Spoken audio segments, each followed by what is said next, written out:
TVF series বানায় না, TVF emotion বানায়। কিন্তু এখন টিভিএফের সাথে আরও একটা কথা যোগ করতে হবে, সেটা হচ্ছে টিভিএফ এখন ওটিটি প্ল্যাটফর্মে একটা বিশ্বস্ত কোচিং সেন্টার। এবার আপনি এখানে বলতে পারেন যে এটা কি খারাপ জিনিস কোচিং সেন্টার খুলে বসা? না, কোচিং সেন্টার কথাটা খারাপ জিনিস নয়, কিন্তু ব্যাপারটা হচ্ছে একটা ওটিটি প্ল্যাটফর্মে যখন আমি একটা সাবস্ক্রিপশান নিচ্ছি, যখন একটা কাজ দেখছি, আমি একটা ওয়েব সিরিজকে একটা ওয়েব সিরিজ হয়ে দেখব। আমি তো কোনো কোচিং সেন্টার আমি দেখতে বসিনি, তাই না? তো বিষয়টা হচ্ছে যে দেখলাম এক্সপিরিয়েন্সের সিজন 3, যেটা এখন স্ট্রিম করে গেছে, 5টা এপিসোড রয়েছে, একটা বার ডিউরেশন হচ্ছে ওই 50 মিনিট মতো করে আর কি। এবার ব্যাপারটা হচ্ছে যে এই যে সিরিজটা আমি দেখলাম বা আপনি যারা দেখেছেন, একটা আপনার বলুন তো সিরিজটার মধ্যে নতুন কি রয়েছে, এমন কি রয়েছে যেটা আপনি এর আগে কখনো দেখেননি। আমি একদম এক্সাম্পল দিয়ে বলছি। ধরুন আপনি প্রিপারেশান নিচ্ছেন আইআইটির, আপনি কি করবেন? আপনি দেখে ফেলুন কোটা ফ্যাক্টরি। যদিও কোটা ফ্যাক্টরি খুবই ভালো একটা কাজ ছিল, সেখানে জিতু ভাইয়ার ক্যারেক্টারটা একটা খুবই আইকনিক ক্যারেক্টার, দারুণ ক্যারেক্টার লেখা হয়েছিল।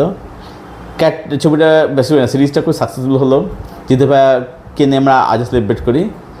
টিভিএফ কি দেখলো, যারে কোটা ফ্যাক্টরিতে সাকসেসফুল হয়েছে, জিতু ভাইয়াকে সবাই তো সেলিব্রেট করছে, চলো আমরা কি করব, এইবারে ভারতবর্ষের যত টাফেস্ট কম্পিটিটিভ এক্সাম আছে একটা করে এক্সাম তুলব, ঠিক একই ধরনের স্টুডেন্টের কিছু ক্যারেক্টার রাখবো, যে হচ্ছে না ভেঙে পড়ছে, তখন সঙ্গে সঙ্গে জিতু ভাইয়ের মতো বা কোনো একটা স্যারের মতো ক্যারেক্টার এসে একটা বিশাল মোটিভেশনাল স্পিচ দেবে, সারাক্ষণ মোটিভেট করবে, তারপর স্টুডেন্টের মধ্যে একদম মানে পজিটিভিটির বিশাল অর্গাজম হবে, একদম তোর উপর প্রিপারেশান শুরু করে দেবে।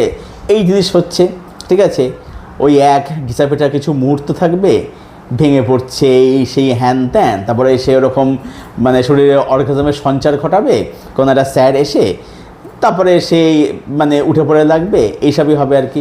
সেই জিনিসই হচ্ছে এখানে।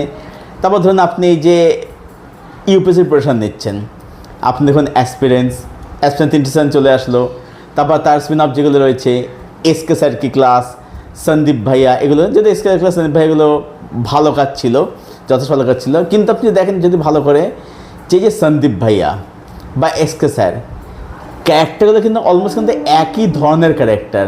যেরকম জিতু ভাইয়ার ক্যারেক্টার ছিল, যেটা বন্ধুর মতো স্যার, কিন্তু বন্ধুর মতো মোটিভেট করছে, ইন্সপায়ার করছে, কিন্তু তার নিজের দিক রয়েছে আর কি, সেগুলো তো ইয়ে করছে আর কি, তফাৎ কিছু নেই।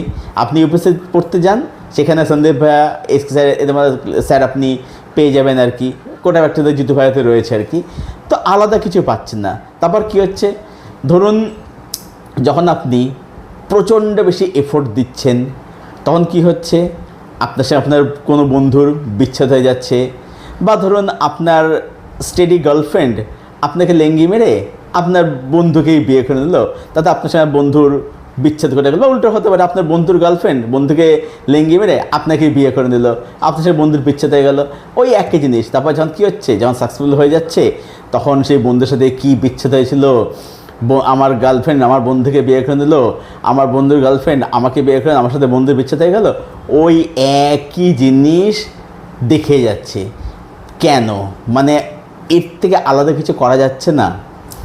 একই ধরনের ক্যারেক্টার, একই ধরনের মুহূর্ত, একই টাইপের কিছু ডায়ালগ, ওই একই জিনিস। এবার আপনি বলছেন যে পারপাস এখানে তো ভালো হয়েছে, হ্যাঁ অবশ্যই। দেখুন সানি হিন্দুজা যে সন্দীপ ভাইয়া করছে, সে দেখুন সে এই ক্যারেক্টার করে সে রক্ত করে ফেলেছে, পারপাস সব ভালোই হবে, এটা খুবই নর্মাল ন্যাচারাল বিষয়।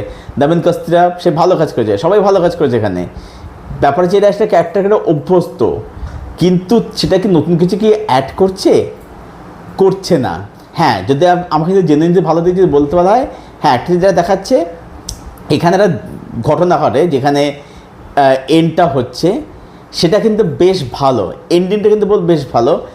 আমার মনে হলো এন্ডিংয়ে যে পয়েন্টটা উঠে আসে, যদি সেইটাকে ধরেই পুরো সিজনটা যদি করা হতো, যে একজন আইএএস অফিসার তার পাওয়ার বা তার ক্ষমতা কতখানি, এবং সে পাওয়ারটাকে সে ইউজ করে সেই বিষয়টাকে কতটা দূর এগিয়ে নিয়ে যেতে পারছে বা ব্যাপারটা কোন দিকে যাচ্ছে, যদি করতো, অনেক বেশি একটা ম্যাচিওর কাজ হতো এবং আমরা একটা নতুন কিছু করতাম। কিন্তু যে বললাম টিভিএফ তো খুলে বসেছে কোচিং সেন্টার, তাকে তো কোচিং সেন্টার চালাতে হবে এবং পরিষ্কার বোঝা যাচ্ছে যে এর নতুন সিজন আসবে, কারণ ব্যাপার হচ্ছে তাদেরকে টেনে নিয়ে যেতে হবে আর কি। তো নতুনত্ব কিছু নেই, লাস্টের ওই 10 মিনিট মতো বাদ দিয়ে। আর লুক অ্যান্ড ফিল যদি বলি সেটাও একই। তো ওভারঅল এটাই বলবো যে অ্যাসপেন সিজন 3 আমার জন্যে খুব একটা না, একদমই ওয়ার্ক আমার জন্য করেনি। লাস্টে 10 মিনিট বাদ দিয়ে নতুনত্ব আমি কিছু বুঝে পাইনি, বরঞ্চ আমার সিরিজটা দেখতে খুবই একঘেয়ে, খুবই রিপিটেড লিখেছে দেখতে।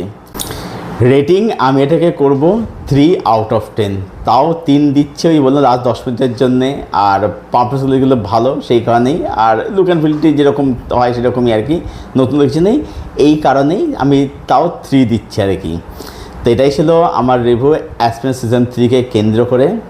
তো যারা দেখেননি দেখবে বলে মনে করছেন, হ্যাঁ আপনি টিভিএফের একদম খুব ডাইহার্ড ফ্যান হয়ে থাকেন, তাহলে আপনি দেখতে পারেন। যদি আপনার জিনিসগুলো একঘেয়ে না লাগে তাহলে সেক্ষেত্রে দেখতে পারেন, দেখে এসে জানাবেন কমেন্ট করে কীরকম লাগলো।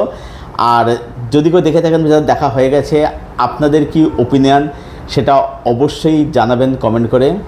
আর আপনার কমেন্ট উত্তর অবশ্যই দেবো। আর ভিডিওটা ভালো লাগলে অবশ্যই লাইক করবেন, শেয়ার করবেন, চ্যানেলটাকে অবশ্যই সাবস্ক্রাইব করবেন। চলুন ভিডিও এখানে শেষ করছি, দেখা হচ্ছে আপনাদের সঙ্গে পরের কোনো ভিডিওতে। Till then stay best, till then keep watching good content.